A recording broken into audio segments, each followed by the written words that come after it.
Hello and welcome to 10 for 10, 10 sports topics with the News 10 sports team. I am sports director Griffin Haas. He is sports anchor and reporter Brian Rudman. Go New York, go New York, go.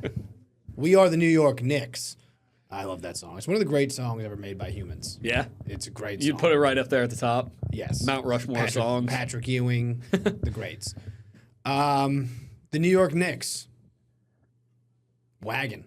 Yeah. Absolute, just breeze through the Eastern Conference semifinals. They sweep the 76ers, and they have now won 7 games in a row in the playoffs, and really only one of those games has been close. Utter domination. They beat the Sixers in game 4, 144 to 114. Starters were out in the third quarter. I could just scroll Knicks stats on Twitter, or the artist formerly known as Twitter, aka X, for days. And I mean, they have, I think it's the best point differential over a 7-game stretch in NBA history, and second place is the Golden State Warrior team that won 70 games. That was insane. Teams that have won multiple NBA playoff closeout games by 30 points: the 87 Lakers, the 08 Celtics, the 25 Thunder, and the 26 Knicks. Those other teams won the NBA championship. They've won 7 straight for the first time in playoff history, in franchise history, in the playoffs. It's just been a great time to be a Knicks fan. It really has. Listen, I'm talking to the people who were here when the Knicks were running out Lou Amundsen, Lance Thomas, Andrea Bargnani, Langston Galloway, the guys who thought, and gals, who thought that Damian Dotson could be it. Could be the future. The people who waited to see if Kevin Knox would finally develop. If you're like me, the most exciting teams before the Melo years were watching Nate Robinson dunk at 5'9" for a team that won 30 games. I'm talking to you guys. We deserve this. We deserve this moment. Enjoy it. We've won nothing yet. Back in the Eastern Conference and back-to-back years for the first time since 2000.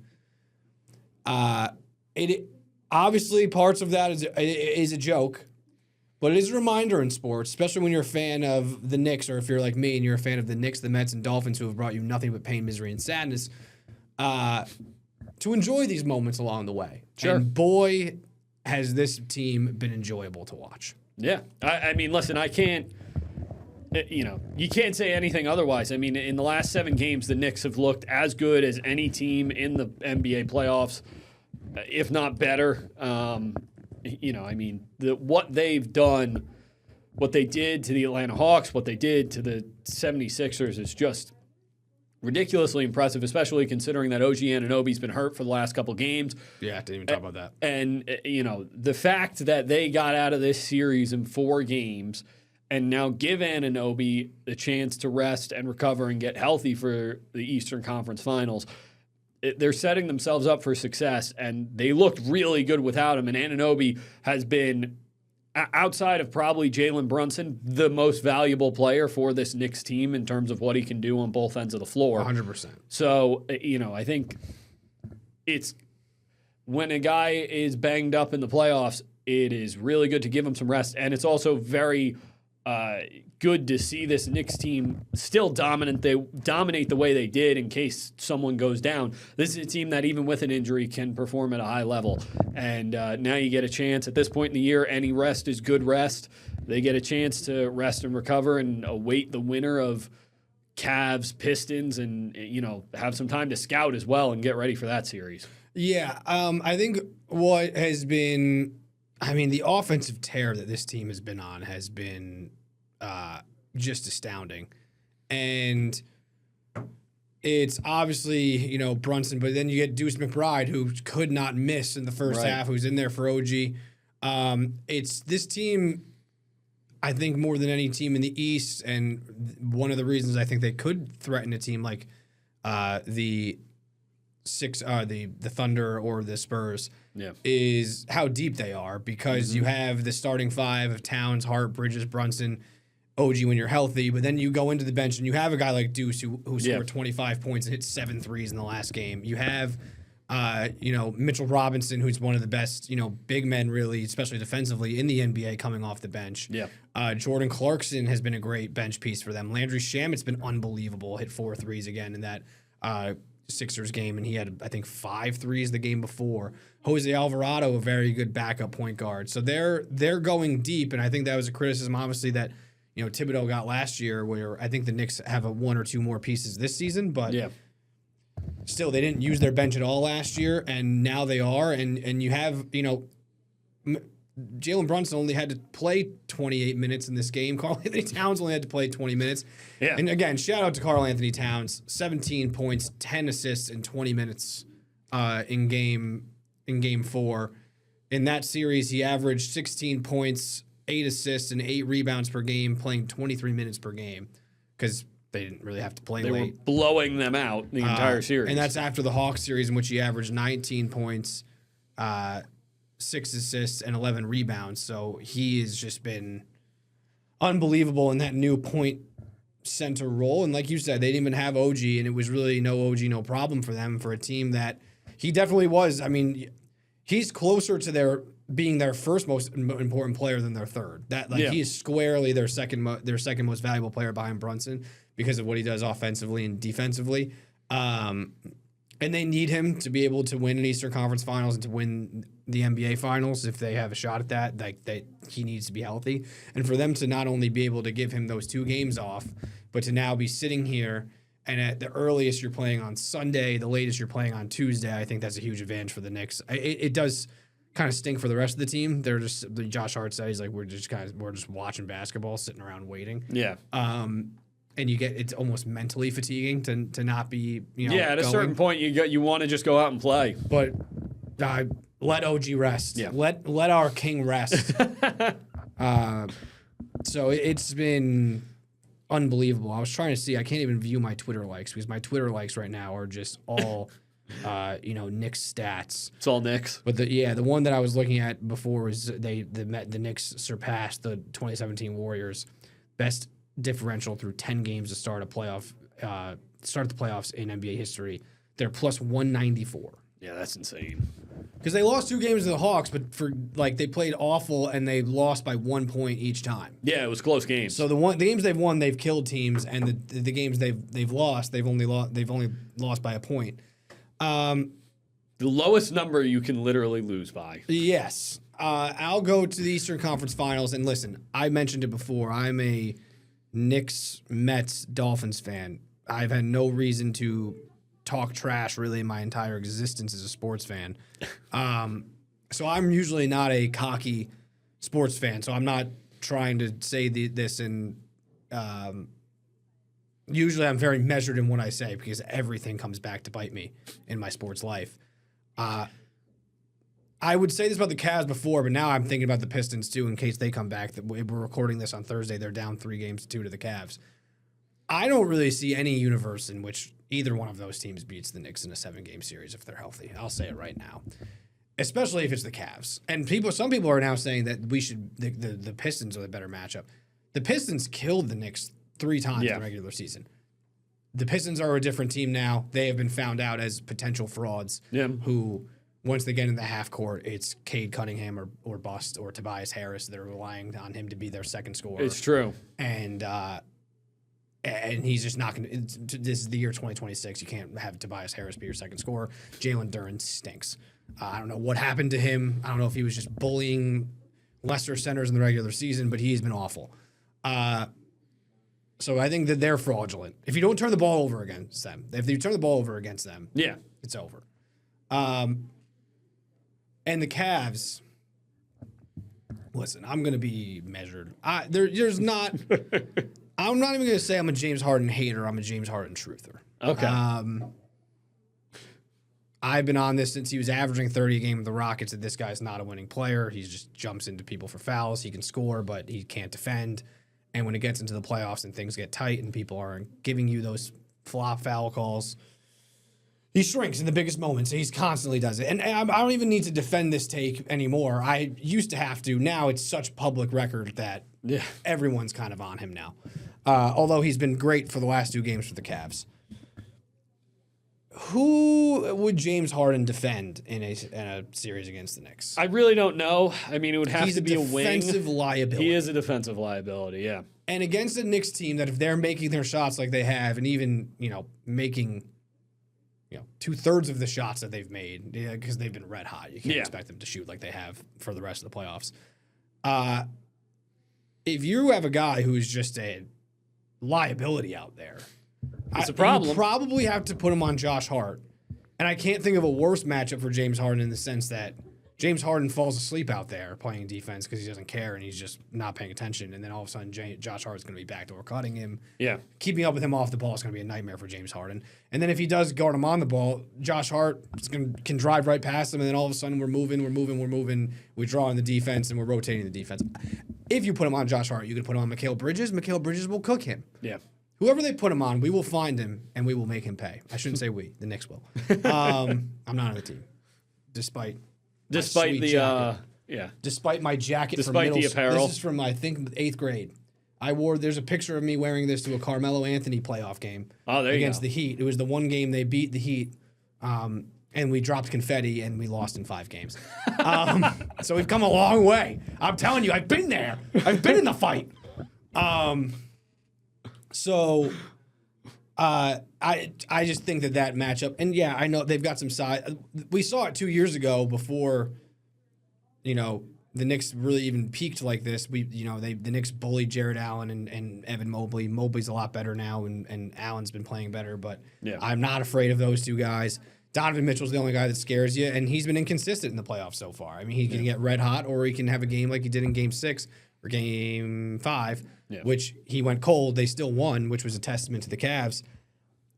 Max Strus is a good role player. I don't think that they have the firepower where if they're hitting on all cylinders, if the Knicks are playing well, there's no one in the East that can beat them. They have to beat themselves or just start missing shots, which doesn't seem likely, hopefully. Yeah, I'd agree with that. I think if the Knicks are making shots, I don't think either of those teams can keep up with them offensively. I think defensively for the Knicks, they match up well with what the other 2 teams do well. The Pistons, you're going to have Cade Cunningham, and it's, he'll draw the OG matchup, which will, that if you're game planning defensively for the Knicks, you're hoping the other team's best player is a wing. So, OG has his best type of matchup. So I think I think it match up well for the Knicks either way, and I don't think either team can keep up with them offensively if they're hitting their shots. And if it is the Cavs, like you said, it's like if you one of James Harden or Donovan Mitchell, one of them are getting OG and one's getting Mikal. And we saw what Mikal did to Tyrese Maxey. Yeah. Shout out Mikal Bridges. Not only has been so much better offensively, he continues to be amazing defensively. I mean, he shut down Tyrese Maxey, who some people would have told you is better than Jalen Brunson going into the series. Right. Shout out Colin Cowherd.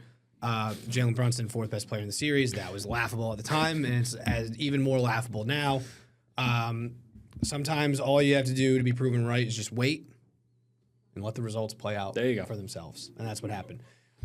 Before we move on, I guess we'll just look at it from a macro because I am starting to talk myself into, and this is where it gets into fan territory a little bit. I know the Thunder are really good, and I know the Spurs are really good. I still think the Thunder will beat the Spurs. There's a lot of Spurs talk. I get it because of Wemby. I mean, they're very good, but they've also had moments against the Timberwolves where it hasn't looked perfect. Yeah. They're very deep. Wemby's awesome. So, but I don't know if they're on the Thunder level at this point. I think that the Knicks are the best matchup for the Thunder out of any team left in the playoffs, and that includes the Spurs. And I think, I'm not saying I would pick them to win. I think that there's a world where they could win, given the fact that to beat the Thunder, obviously have Shea, awesome. And then they are just so deep. They have a million guys that just can shoot the lights out. And I don't even know where they find these guys. They find them, 2nd-round picks turn into stars. They don't even have Jalen Williams. They have one of their Jalen Williams. It's an incredible rebuild that they did. The whole team. They're just unbelievable. And shout out Isaiah Hartenstein, one of my former Knick, one of my all-time favorites. So you have to have a ton of firepower, I think, to compete with them because of how deep they go. And I think the Knicks have proven they can go that deep, especially when they're hitting their shots. Yeah. I think that they have the bench that can hang with them. And if you look at Shea versus Jalen, I don't think that there's a huge disparity there in terms of they're both teams that have point guards who are unbelievably crafty, that get to the line a lot, and people criticize sometimes for flopping. I think Shea deserves it more than Jalen, but that's because I'm biased. So, and also Jalen doesn't get nearly the amount of foul calls, but that's for another day. He should get more. I think that they're built kind of similarly, and again, the Thunder are also a team that can turn you over and cause chaos, and the Knicks do not turn the ball over very much. So they take care of the ball, and I think that is a nightmare for the Thunder in terms of they thrive on those kind of turning you over. Yeah, the live ball turnovers. And then just getting out and running, and they have so many guys, it's hard to compete with them. The Knicks don't turn the ball over that much. They're one of the better teams in the league in taking care of the ball. Yeah. So I think that they match up well with them in terms of given the teams that are left. Now, does that mean that they're going to win? No, I would give them a fighter's chance, though. I think people are writing the Thunder in there, and I get it. They won it last year, but you get into a 7-game series, and you have Jalen Brunson. Yeah, you never know. This team's this deep, and they're shooting well. They can keep it up. You don't want to peak too early. Yeah, the Knicks do everything you need to do in order to win. Not meaning they're going to do it, but they shoot the ball well. They don't turn it over. They play good defense. They'll have a puncher's chance for sure. All right, we are going to keep it brief with the Sabres just because you're going to be watching this on a Friday, and Game 5 is going to already have happened. Right. So I'm not going to dive into Game 5, and then you're watching it, and you go, well, Griffin, this has already been decided. Well, you were wrong here and right on this point. What we will say is, or what I will say is, good on the Sabres, after taking the first game, were really outplayed, outscored 11-3 over the next 2 games. And we're down 2-1 on the road and just come out with a huge 3-2 victory. One of the weirder goals you'll ever see with Tage Thompson dumping it in off the boards, off the goalie skating into the net. But that's hockey, ladies and gentlemen. You'll take all the breaks you can get. Sometimes you need the lucky bounce. So just a massive Game 6 but what a win to even it up back to Buffalo. Now you have home ice advantage back on your side. Yeah. You got it back on your, and now you just got to take care of business at home. And this is the part where you already know the answer to whether they did or not. Yes. So I'm not going to speculate. Yeah, there you go. No, you can't speculate. I think all we can really say is, I think it was Tage Thompson talking about how they just had to get back to playing their hockey. They did that in Game 4, and good on them because it very quickly could have spiraled after Games 2 and 3. Going into Game 5, they give themselves a chance, and you all watching this on Friday will know what happened. Well, we do not right now. All right. Well, Ewing is taking over New York, and I'm not talking about Patrick. We're talking Mets next.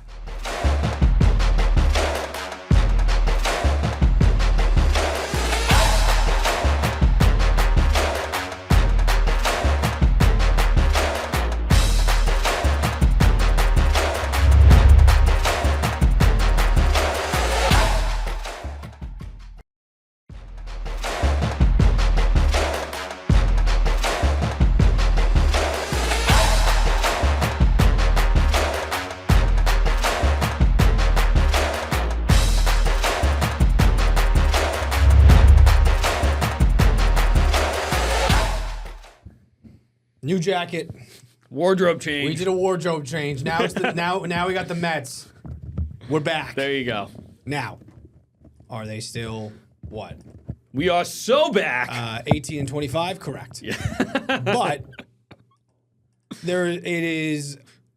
You can't argue that the Mets have played much better baseball over the last couple weeks, especially since Stearns defended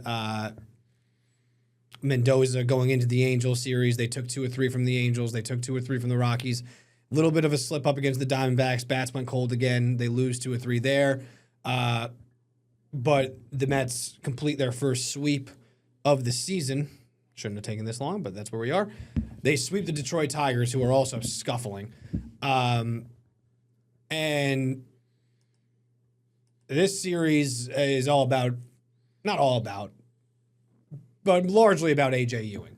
The Mets felt like they needed a spark, which boy did they, especially in the lineup. And also they did not get good news on Luis Robert, who we're not sure when he's going to be back. Right. The Mets, listen, as bad as the Mets have been, the Mets have had some of the worst luck with injuries. It hasn't gone well, yeah. Half of their projected lineup to start the year is out, and then bench guys. Francisco Alvarez tore his meniscus in this series. He'll be out for 2 months. Yeah. Not a huge drop-off to Luis Torrens, honestly, in my opinion, but still. Francisco Lindor is on the injured list, and we don't know when he's going to be back. Same thing with Robert. Same thing with Jorge Polanco. Jared Young, who had a hot start to the year, out. He's starting a rehab assignment now. Ronnie Mauricio broke his thumb. That's 6. Is that all of them? I feel like there's another one that I'm missing. Either way, they have like 6 or 7 guys on the injured list. So they call up A.J. Ewing, who had been in AAA for 13 games. Didn't take long. No. And he did hit across. He was hitting 300 plus in AAA. He was making diving plays all over the field. And he had hit, well over 300 in AA. So he had been tearing it up. Yeah. An aggressive call up, and boy, did it pay off. And boy, does this guy look ready. In his first game, the biggest thing about AJ, the defense, the speed. Gary Cohen compared it to Trey Turner type speed. So the defense, the speed, and the approach at the plate. I've never seen a more professional approach in a major league debut. It was impressive how patient he was. Usually you see guys, reaching, chasing, pressing because they want to make something happen in their debut. His first at-bats, first and second, he works a 3-2 count against Jack Flaherty, fouls a couple pitches off, draws the walk, gets on base, leads to a run. His second at-bat, he takes the warning track, caught. Yeah. His third at-bat, works another 3-2 count in a big spot, works another walk. And then he has an RBI triple. Then he comes up one more time with the bases loaded and draws an RBI walk. There you go. He became the first Met to triple in his major league debut, which I thought was a fun fact and kind of surprising, to be honest. And he became the first Met to walk 3 times in his debut. He reached base 4 times with a triple, 2 RBI, and like I said, 3 walks. Yeah. His second game, he went 0 for 3, did strike out 3 times, draw another walk, and scored a run, which was the game-winning run. Right. That was driven in the 10th inning by Carson Benj, another rookie. There you go. Who has also been phenomenal for the Mets. Yeah. And then today, we're recording this on Thursday, A.J. Ewing, with the Mets down 3-1, hits a solo shot, his first home run of his career to get the Mets going. They roll from there. They win at 9-4 to sweep the Tigers. Ewing goes 2 for 4. In his first 3 games, he's hitting 333, 533, 538 on base, 889 slug. Yeah. That's That'll impressive. That is impressive. Very early, but to see a guy contribute at the major league level against Jack Flaherty, Framber Valdez, and then Kiner Montero today, who's been pitching well. It's not like they were going against the Rockies pitching staff. Very impressive. Carson Benj has been, like I just said, has been awesome. His you look at his average, he's hitting 237. This is a guy who's hitting well below 100. He's hitting, I think, 330 in his last 16, 17 games. He went 3 for 5. He went 3 for 5 yesterday with the walk-off hit. He went 2 for 5 the game before that. And then today in the finale, he goes 2 for 5. Yeah. So the young guys are contributing, which is huge. The 2 rookies that are providing a spark. Yeah. In the month of May, Benj is hitting 333. Yeah. With a 900 OPS. So then you see guys like Mark Vientos, who homered today and almost went deep a second time. He's really starting to swing the bat. He had 3 hits in the first 2 games, a home run today. So he's starting to swing the bat. Soto went deep today, which was good to see. Him starting to swing the bat because he had been struggling. Bichette still scuffling a little bit, but did have a big hit. in Game 2 of this series. Brett Beatty hit a homer. Marcus Semien went deep. The biggest thing for the Mets, and I promise I won't take all of the show on the Mets, the biggest thing with them right now is they are fielding a legitimate major league lineup. Yeah. Usually helps. Because when they had a lineup the other day where they were running out Austin Slater in the 3-hole, Andy Ibanez, who has since been DFA'd from the team, in the 6-hole, and then Tyrone Taylor batting 7th. And I do have to say, out of all the Mets, I can't watch Tyrone Taylor. I know. I can't. I don't even want to talk about it because he's hitting 182. I know. He is 3 for 26 in the month of May.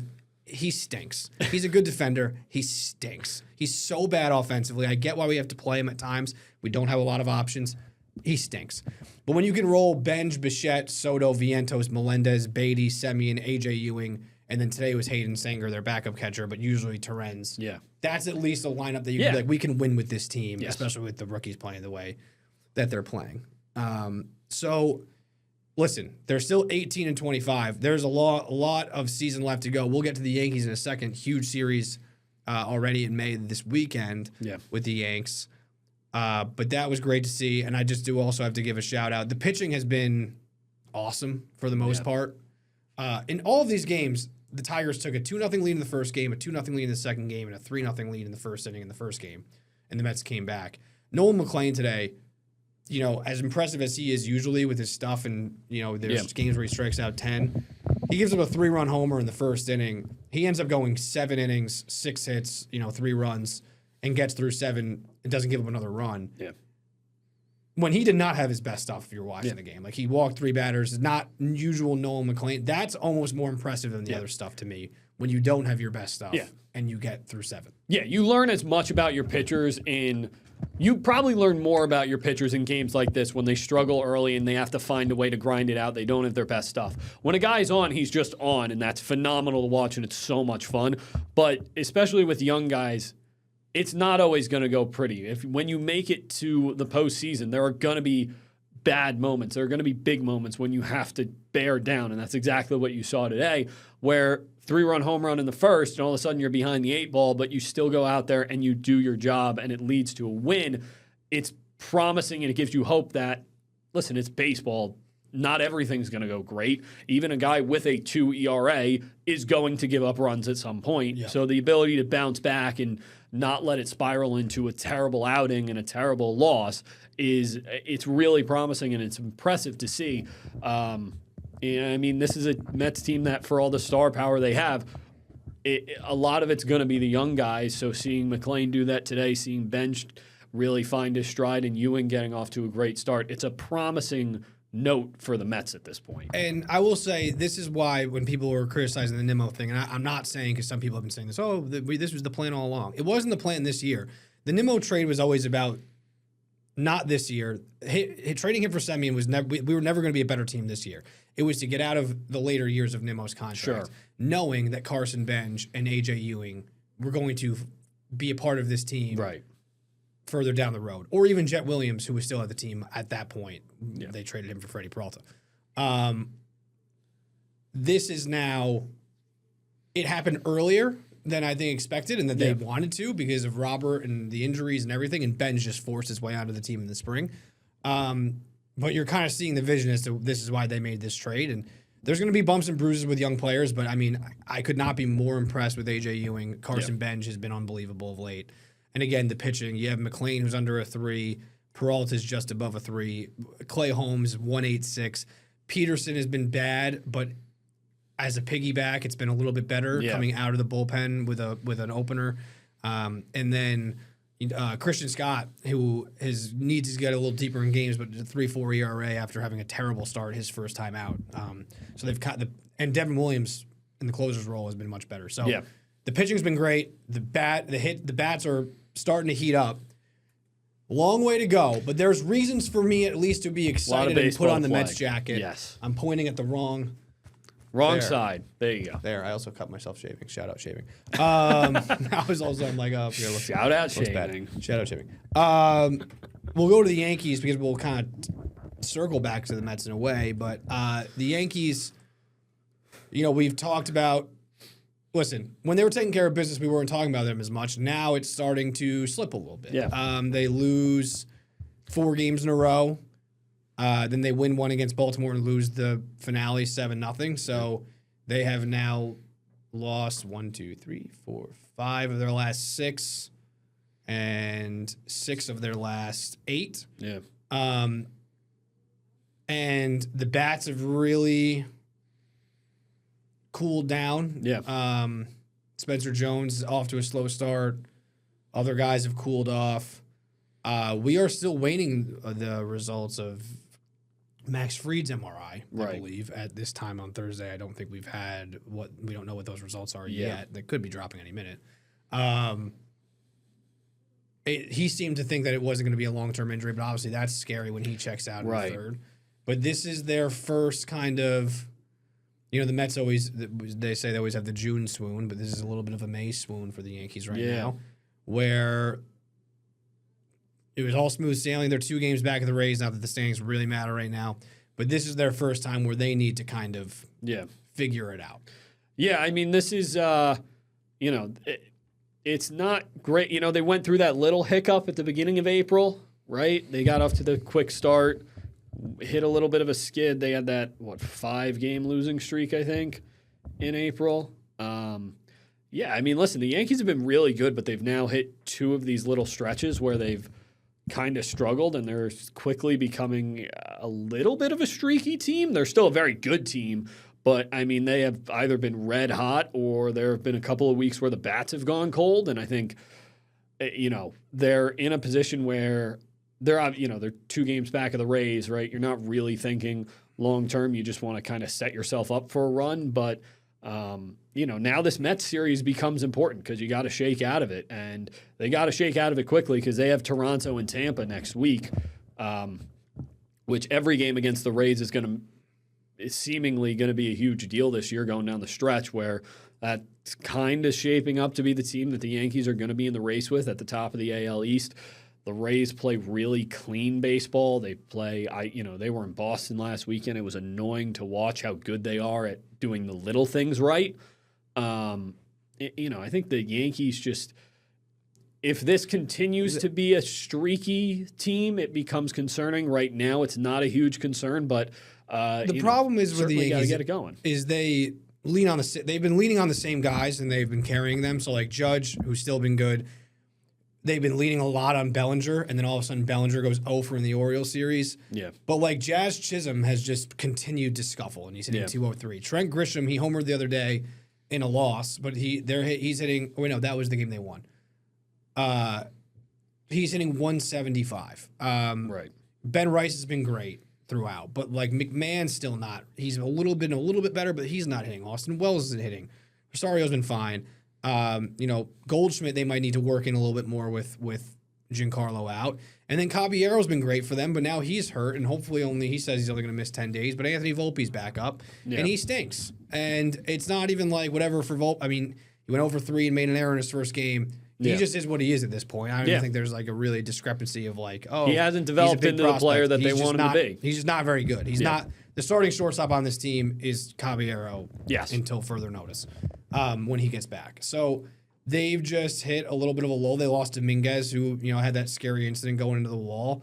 And Spencer Jones gets called up, and he has not played well. He's hitting 083. He's, 1 for 12, and that's going to happen. Yeah. Not everyone can be A.J. Ewing.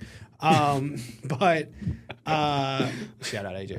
Yeah, it's just they have guys, you look at, like, I'm not a big WAR guy, but, like, you look at the WAR on this team, it's like, you have Judge and Bellinger who are at a 2, and then it's Caballero a 1.7, Ben Rice 1.4, and then you have guys who are, Jazz Chisholm is negative, and Trent Grisham is a 0, and that's a guy who you are spending a lot of money on with the qualifying offer, and it just hasn't been good enough. Fried has had a couple bad starts. You don't think that's going to last as long as he's healthy.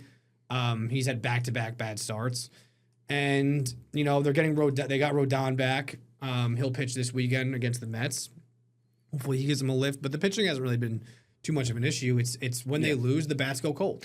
Yeah, I think, and you kind of hit the nail right on the head there, where it's you're leaning on Judge, you're leaning on Rice, you're leaning on Bellinger, and that's all well and good when you have star players who should lean on them.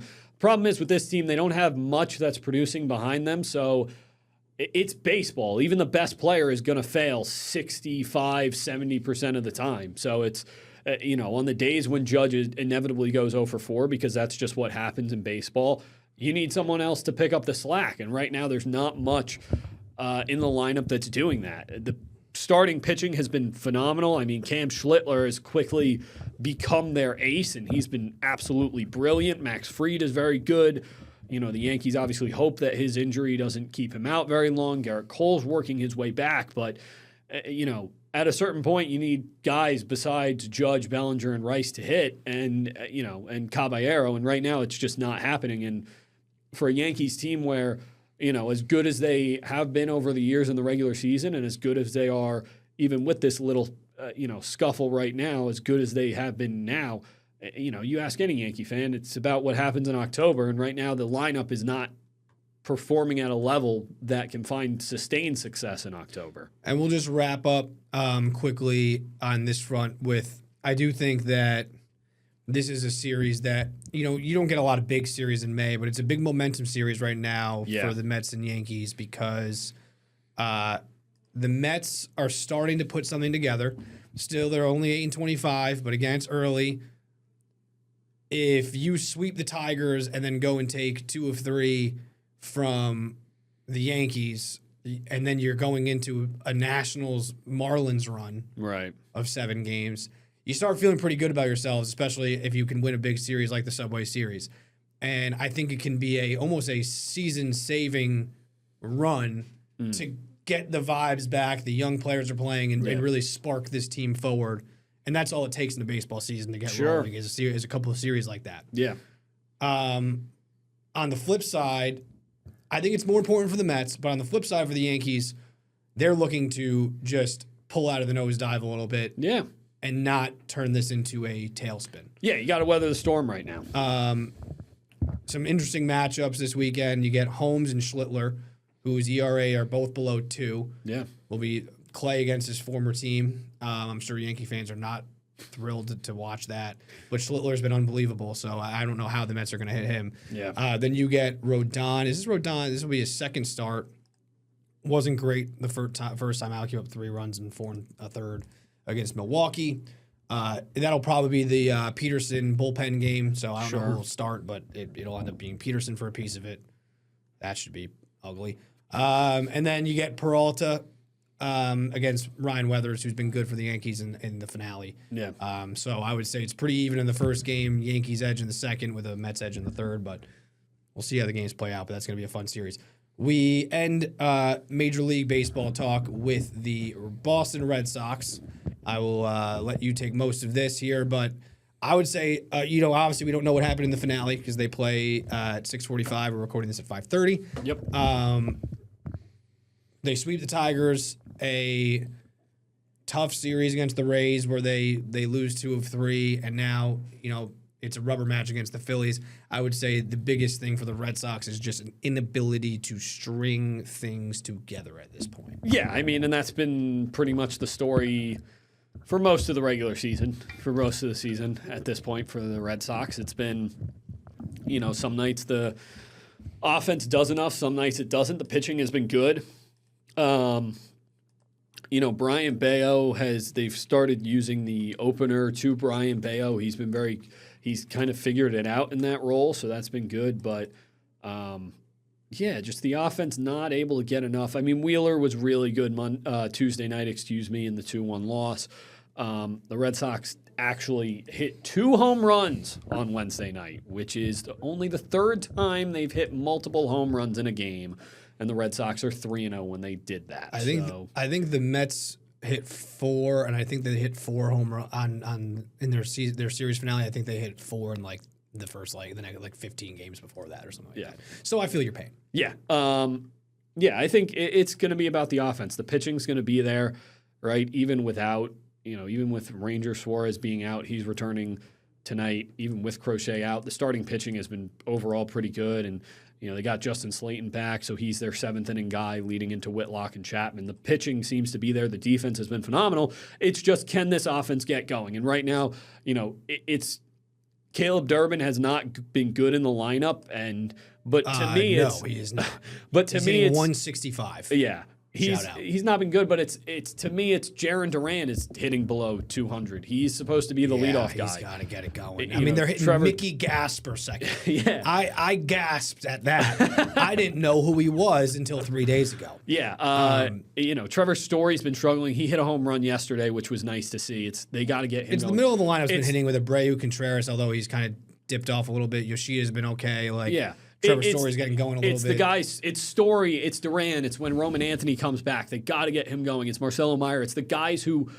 When is Roman Anthony coming back? Do they know? He's still on the IL. He'll be a little bit longer, but it doesn't seem to be super long term. It's those guys. They got to get them going because listen. Having a guy at the bottom of the order in Durbin who you'd like him to hit better than 160, but when he's playing really good defense, you can live with one guy at the bottom of the order. But they traded for me at 250 last year. You think he's going to not only do you think he's going to be around, you hope he's going to develop even more. Good. And now he's been atrocious. So he's been terrible. You hope he gets back to what he did last year, but it is the guys around him. Right. It's my point is that the guys who the Red Sox were counting on to be big offensive contributors Mickey Gasper. Have not, yes, the Mickey Gaspers of the world. No, but it's like, Jaron Duran has been not what we expected him to be. Roman Anthony has not hit the way that we've expected him to be. And that's really been the difference in what the plan was to what it is now. So, there have been struggles. Still not a fan of Craig Breslow and how he's guided this team, but I can't get enough of Mickey Gasper. Listen, Mickey Gasper is electric to watch. I might get a Mickey Gasper in Fenway Park. Listen, they got to get their middle of the order guys. They got to get Jaron Duran going. If they can't, then it's just going to be more of the same the whole season. We're going to take a quick break. We are going to talk ValleyCats, UAlbany Lacrosse next.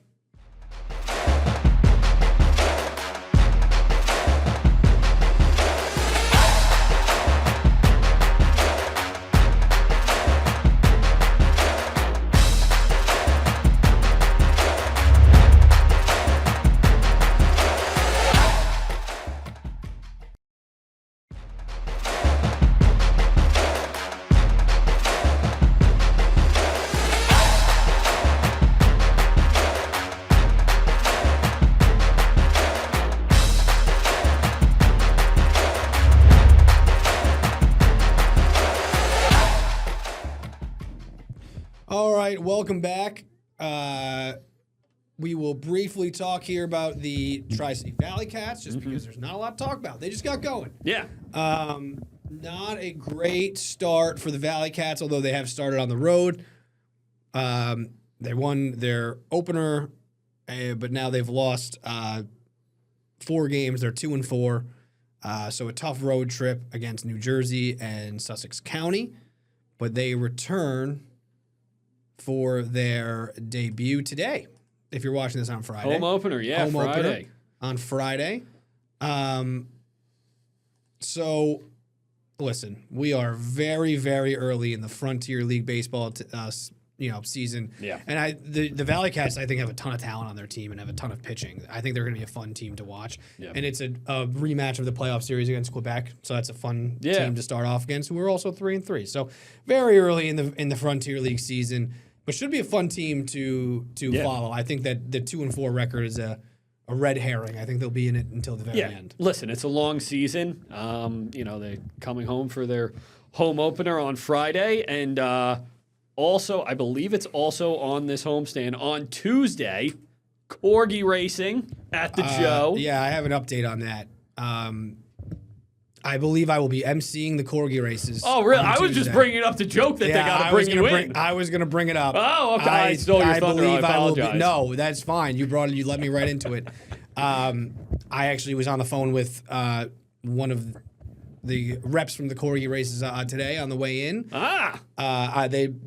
We had been talking about it. I had to figure out my schedule. But I believe I will be emceeing the corgi races on Tuesday, All right. and then we will be turning something for later in the 6 o'clock show, Oh, so you can watch the corgi race. It's only one race, 12 competitors. All right. Who will come out on top? We'll find out. The face and voice of corgi racing in the capital region. I am sought after in the corgi racing. Yeah. It's never what I expected when I got into this job. You're the guy. But I have become the capital region corgi racing guy, and and I am dang proud of it. It's awesome. I remember I was in the interview process when I came. It was this very room, actually, was our news director's old office. Yes. And I was in here for an interview, and he goes, yeah, we like to do fun stories. Griffin just did a corgi race package, and he showed it to me. Listen, it was awesome. And a lot of people have loved the corgi race package, which I'm very glad. It's one of the times I get to be my most creative. But I will say, I'm not going to probably do a whole thing like that for this one. This is just one race. Yeah. It's a yearly thing at the Altamont Fair. That's Right. when we get the real corgi race story going. So I'm excited to see who's going to win the corgi race, and we'll have that for you on News 10 because of course. And then the ValleyCats will play baseball. And then the ValleyCats will play baseball, which will also have highlights of that. All right, let's go over to the Albany men's and women's lacrosse teams. We'll be brief here too, just to kind of put a bow on their seasons. Yeah. Listen. They both had tall tasks ahead of them. Albany men going to North Carolina, they lose 24-6. The Albany women, who are also down 6 players, 2 due to team violations, 4 chose not to travel with the team. Don't have details on exactly why, but they lose 21-7. They were down 18-1 at one point to Johns Hopkins, the number 4 team in the country. No shame. Yeah. Fantastic seasons all around for the Albany lacrosse teams. I think they just ran into a couple of teams that are very, very good. Yeah, I think for both sides, it's when you go into the tournament and you're facing for the men, it was the 3 seed, the number 3 team in the country. For the women, it was the number 4 team in the country. When you go into those games, you have to play, you have to be at your absolute best and play the best game of the year and and hope that, they're not necessarily having their best game. And, North Carolina and Johns Hopkins both came to play. And, there's absolutely nothing to hang your head about if you're the Great Danes. Both phenomenal seasons, both winning yet another America East championship. So, yeah, hats off to them. Another great season for the Great Danes. Yeah, and listen, Johns Hopkins went on to beat Army 21-14. So they're still in it. They're going to be playing Stony Brook. No, they beat Stony Brook in overtime, I think. They already beat Stony Brook. Yeah. This bracket's not updated that I'm looking at. So shout out bracket, shout out not updated, shout out NCAA website. So yeah, there you go. And then North Carolina is playing Syracuse. So these are 2 teams that are in it and could be in it for a while. Yeah. So nothing to hang their head about there. We're going to take a quick break, football to round us out when we come back.